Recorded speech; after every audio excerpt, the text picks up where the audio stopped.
Good morning and welcome to a reading vlog in which we will be reading the new Karen M. McManus book, which is You'll Be the Death of Me. I'm holding it this way because this is the ARC copy or the advanced reader copy, and the cover's not going to look like this, but let's just give it a moment because it is beautiful. So beautiful. So we have Evie crunching going on in the background, which is very on brand. We have my coffee and some wet hair, which I will fix later, but essentially it is my day off and I have nothing else booked in today. I have a full calendar kind of going into the silly season, but today is mine, where all I have to do is clean my house, edit a couple of videos and relax. So this is how I'm gonna do that, and I'm gonna take you along with me. This is gonna be a spoiler-free reaction video. This book has not yet been released. We're a couple of weeks out from release. The back of it says the 2nd of December, but online is saying the 30th of November, so that's roughly when it comes out. And this is teen crime. So you may have heard of this author because she is the author of the very popular, let's just get in here, One of Us is Lying series. I know that these two are a duology, and then I think these are standalones along with this one. So as the front of this says, she is the queen of teen crime. She has a very good structure to her novels where she knows her formula and it's working for her, and she just keeps on pumping out novels, and I'm here for it. So Karen M. McManus writes very good short snappy chapters which usually end on a cliffhanger, and she includes like a lot of tropes in her books, but it all works and makes it very, very bingeable. So before we get started, I'll give you the brief synopsis of this one, because if you're anything like me, I can't go into a book unless I've read the synopsis. My brain is just too curious, and if I have no information or no facts going in, it's working overtime trying to know what's happening and not concentrating on the book. So here is the synopsis for the book. So we follow three main characters, Ivy, Mateo, and Cal, who used to be close, best friends back in middle school. So when Cal pulls into campus late for class and runs into Ivy and Mateo, they decide to ditch school just like old times. But they're not the only ones skipping school that day. When the trio spot classmate Brian Boney Mahoney acting suspiciously downtown, they follow him into an empty building and walk straight into a murder scene. Wow. Not your average day. Brian's not the only one keeping secrets, and when their day of freedom turns deadly, it's only a matter of time before the truth comes out. Awesome. Very keen. Need a little bit of teen crime in my life at the moment. I'm currently reading The Wheel of Time, which is going great, but I'm halfway through, and that book is a monster, whereas this is like 330 pages. So my goal is to smash out as much of this today as I can and vlog the experience. So far I have read the first chapter, which follows Ivy. And if you've read one of Karen M. McManus's books before, she feels kind of similar to the main kind of school-focused character from One of Us is Lying. What's her name? Bronwyn, that's it, who is classified as like the brain. So Ivy feels a little bit like her. She comes across as trying very hard to please her parents, who are these super successful couple, and she has a brother there's a little bit of a tension there. So that's chapter 1. Already the author is setting up tensions between characters, and already an event where things could go wrong at is how I'm sort of thinking. And this isn't a spoiler because it happens in chapter 1, but Ivy just ran for school president and got knocked out of it by this bony guy who just said that he'll leave them alone, like the student body, instead of Ivy, who had all these plans of like making the school better. So she's super bummed about that. So already we have a lot of different like tension-filled points and moments that are going to be explored more later on. Second chapter is from Mateo's point of view, so I am excited to keep on going. So yeah, I will pop in throughout the day and let you know how this book is going in amongst my other kind of household chores day. I'm purposefully blocking out today as a chores day and reading this book day so that I can relax and kind of recharge my batteries. I will see you again shortly.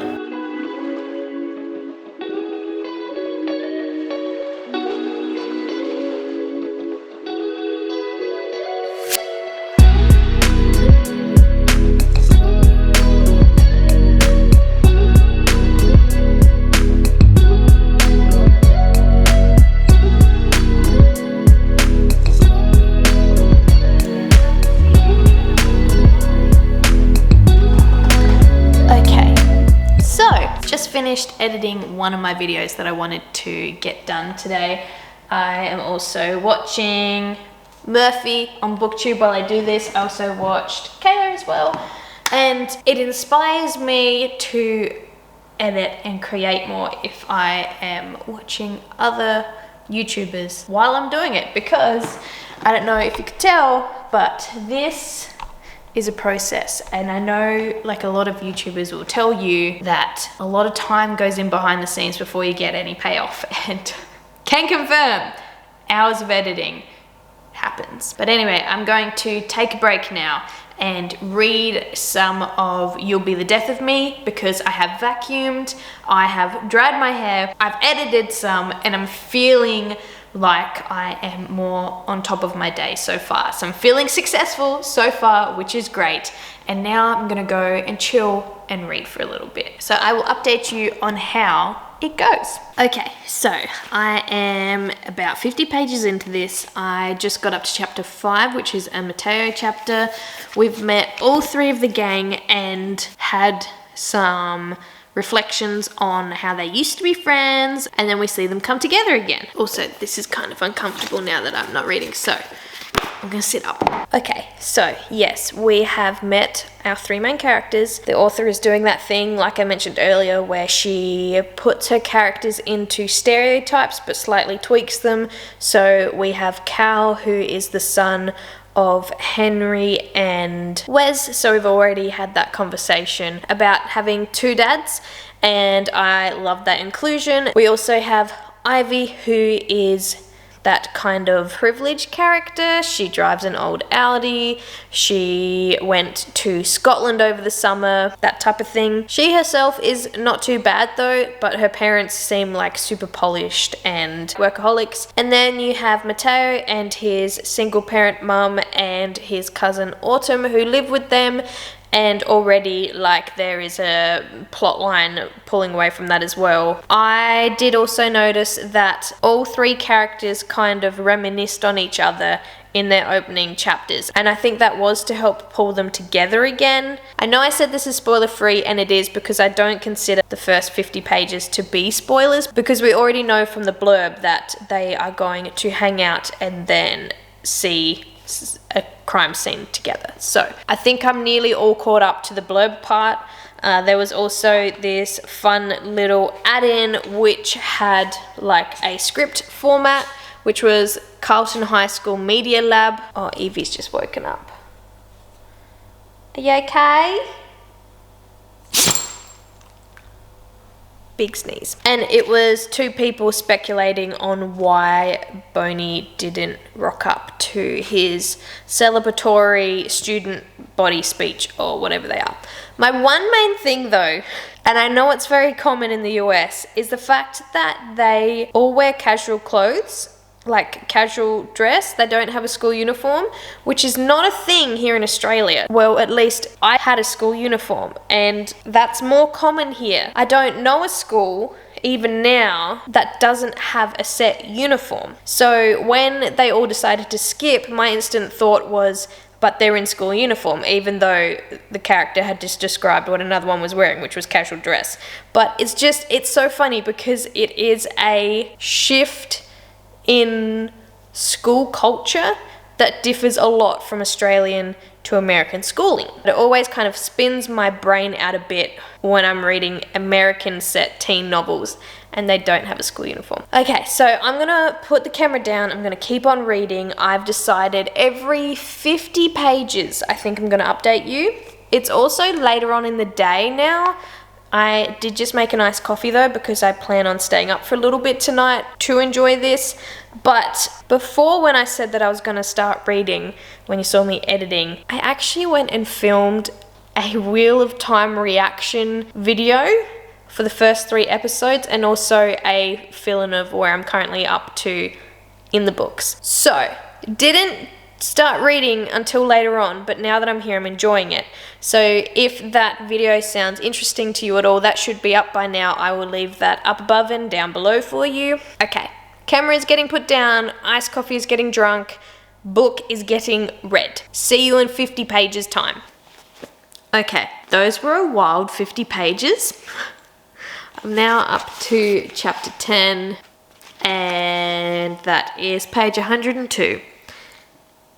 Wow. So I tabbed a little bit here so that I can remember, because I am thinking about doing a spoiler-free review for this as well. Initial thoughts further in, there is this Pretty Little Liars type trope happening where teenagers can't trust the authorities or their parents because for some reason or another they have secrets, they're where they're not meant to be, etc.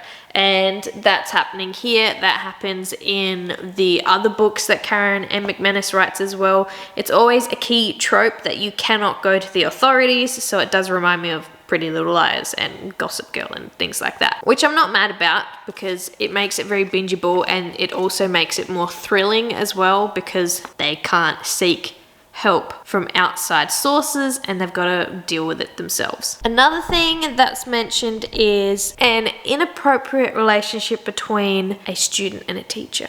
So if that's something that is not going to sit well with you, just be aware of that. It's a little bit off-putting to read power dynamics in a relationship like that, and the grooming aspect, like, yeah, it's not good. It's not good. There's also mention of the opioid epidemic and drugs. I've noticed too, like Neil Schusterman has a new book coming out soon, Neil and Jared, father and son writing duo, called Roxy, and that is also about the opioid epidemic, but a different viewpoint / story direction. It must be pretty relevant at the moment because to have cropped up like that. There's also a slight countdown element to this that has been introduced, and we all love a down to the wire type situation, so that is also helping with the tension. That's another thing that this author does incredibly well, and that is maintain tension and build upon the current tension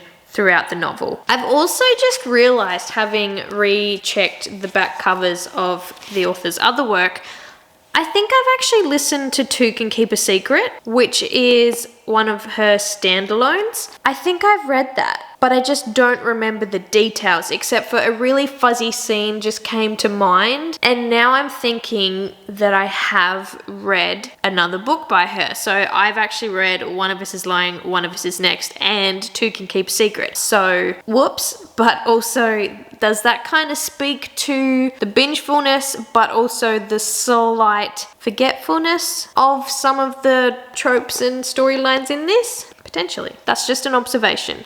I also know that One of Us is Lying is a TV show, which I have not yet consumed, but I think it's on one of the streaming services that we are subscribed to, so maybe I should watch an episode of that during this vlog. I'll think about that. But anyway, those were my observations and thoughts from the last 50 pages. I'm going to do another reading sprint. I'm going to move my marker to page 150, which will be chapter 14. So I've got 4 chapters and 50 pages. Let's go again. Just wants to see my child be a child with a little blanket and a pillow. So sleepy. Okay, so it's a little while later and I'm getting distracted. So I haven't finished my recent reading sprint. I think I got up to page 130. I have 20 more pages to go. So I'm going to make myself a cup of tea and just try and regroup. The book is going good. I'm still really liking it. It's just there's only so many back-to-back reading sprints that I can do before my intention starts to kind of wander. So maybe I will make a cup of tea and then I will come back and try and finish off that last 20-minute page sprint thing. Also, since Evie is super cozy, I thought that we would also get cozied up. So let's do this.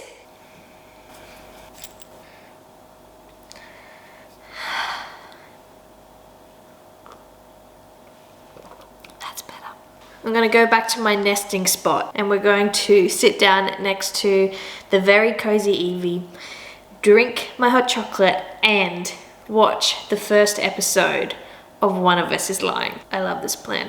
This is a great plan. Let's go.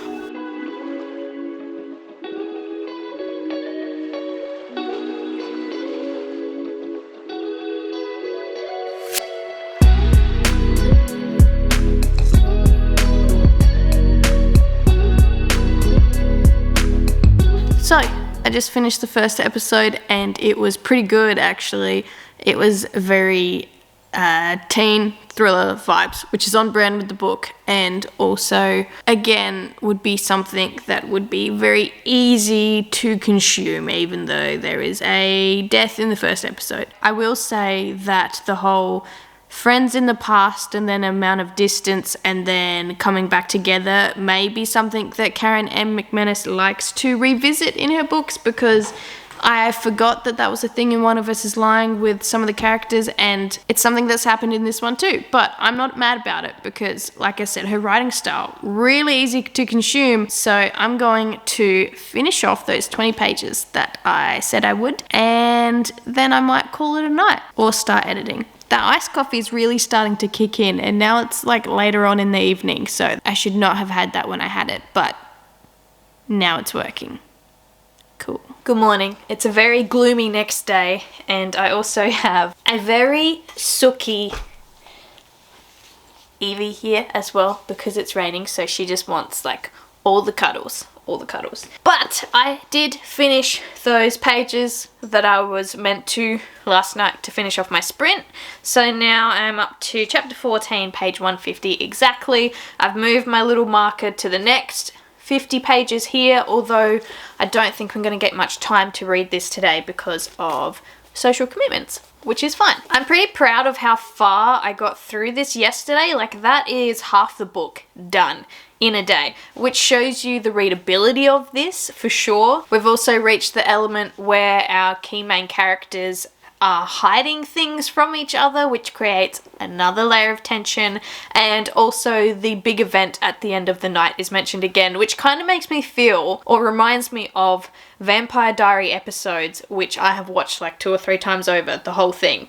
I'm a fan. It's fine. But how they would have so many events over the school year, and things always went down at the school prom or the school dance or this themed event or whatever. So it just does give us that rundown clock of, will they make it there in time? Is everything going to go down? Will people notice? And all of that, which is fun. Like I said before, I am really enjoying reading this one. It's definitely different to what I was currently reading before I picked this up, which was The Eye of the World, Wheel of Time book number 1, which is like fantasy. So this is a good change of pace, and I definitely think that if you're already a fan of this author's work, that you are going to enjoy it for sure. My one main critique so far though is that I don't feel like the characters' voices are as clearly distinguished as some of her other books. And I also don't know if that's because I've read more of this author's work and it's just her playing with similar tropes or whatever, but between Ivy, Mateo, and Cal, I forget sometimes whose point of view that I'm reading through, even though each chapter at the start, like, it's clearly labelled, so you know who you're reading through, but once you're in the chapter, kind of similar voices. A little while ago too, which I forgot to mention in my last check-in, there was that cool thing that happens where the book's title was mentioned just within itself. I always love those little, I don't know if you would even call them Easter eggs, but I love spotting when the title comes up within the book itself. So I had a little smile when I came across that as well. So yeah, that's it for this current check-in. I have some chores to go do, and then later on maybe I will pick this up some more and I'll see you then. Hey, so it's been a little while since I've touched this vlog, but we are nearing this book's release date. So we need to get a wiggle on and finish it. Is that terrible? Yeah, it's fine. So there's been a couple of things since the last time that I jumped on and updated you. I am this far through. Can you see that?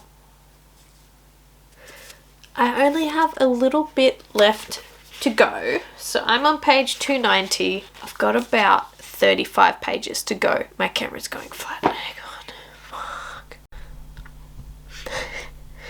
Okay, I'm struggling to suspend my disbelief, I think is the best way to put it. There have just been a couple of things where it's too easily explained away. So I don't want to say that it is lazy writing. I think it's more convenient writing. So let me put that into context. So without getting into spoilers, there's been a few things. For example, someone needs to get into someone's phone and they say, why don't we try their name? And that unlocks the phone. I don't know anyone in real life whose phone password is a name, as in someone's name. So for me, I was like, yeah, okay. And it would have been fine except for the instance where someone needs to unlock something and they don't know where the key is, but then it's taped directly underneath the area that they need to get into.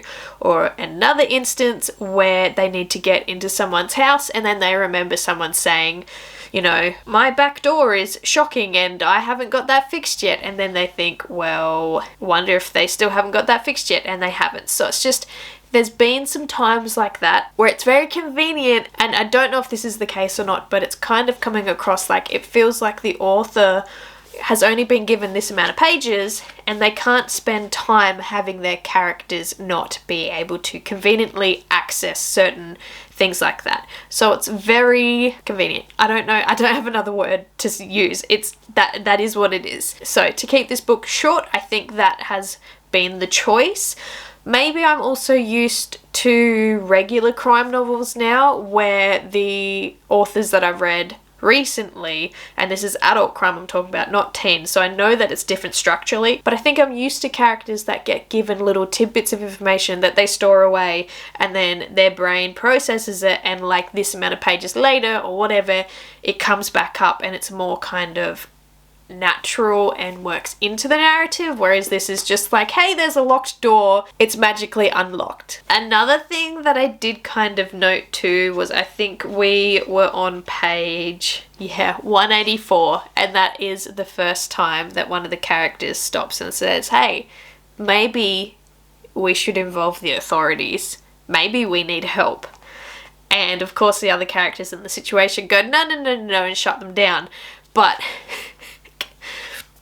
it took this long for a character to go, oh, maybe cops, maybe authorities, maybe tell someone. So, yeah. There's also the situation of naming minors on television. Someone who is technically not yet an adult, I didn't think that you could name them in the media, especially if they're not yet convicted, but that happens in this. So a local news person names someone who is under the age of 18 and labels them as a suspect. Also not sure if that is legal. So maybe my problem is, having just spoken out loud and kind of talked around it, maybe my problem is that I am getting too used to adult crime, and that's making it harder for me to suspend my disbelief when reading teen crime.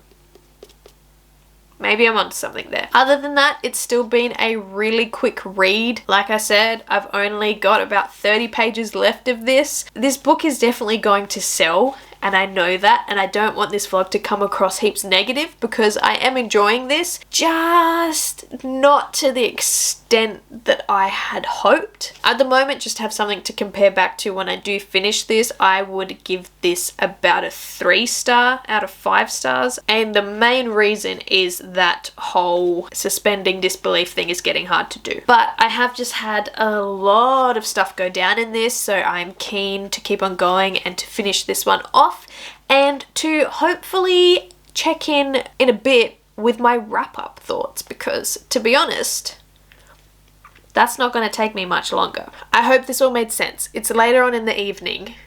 I have work in the morning. I just finished meal prepping, so my brain's a little bit like blah at the moment, but that's where we're sitting.